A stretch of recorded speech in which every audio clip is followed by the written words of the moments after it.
Eugene Connolly, how do you do? Good to be here. Nice to see you again. Eugene, why are we here today? Right. 50 years ago, you've got to remember, firstly, none of this was here.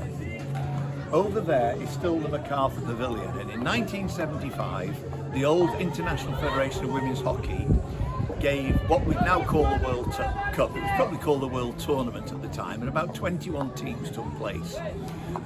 All the games, apart from the opening game and the final, were played here at Peffermill. The other two games were played over at Meadowbank in the middle of the athletics track, with a great crowd on all occasions. I actually wonder what the pitch was like, because it's really a football pitch. But anyway, imagine now that this are all grass pitches, and literally where pitch 2 now is was the first team cricket square, and the first team pitch ran north-south alongside it, and the second pitch on the far side.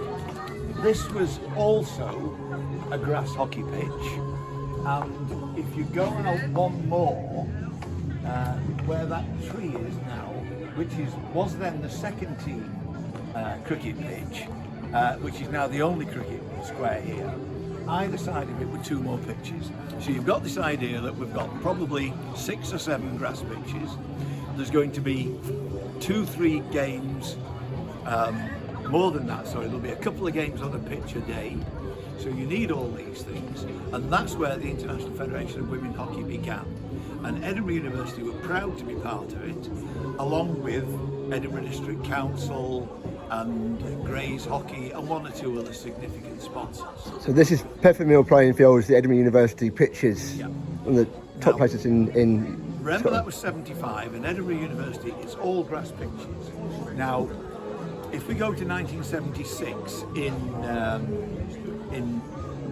Montreal, the first ever Olympic hockey tournament was played on synthetics, and within about 5 years, AstroTurf is taking over the game.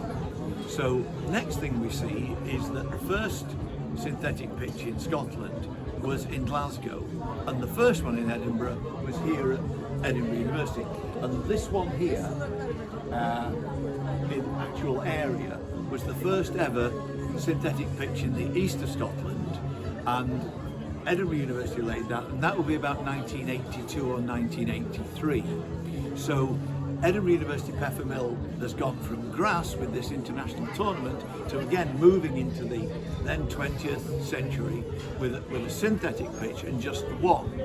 And then from that time, grass became less and less part of hockey. AstroTurf was where it was at. Edinburgh University had so many teams and so much demand that then they were able 10 years later to build pitch 2 in the 90s and still become, working with Scottish Hockey, the National Centre for Hockey, which they remained until the 14 Commie Games were awarded to Glasgow, and the new centre was built at Glasgow Green then.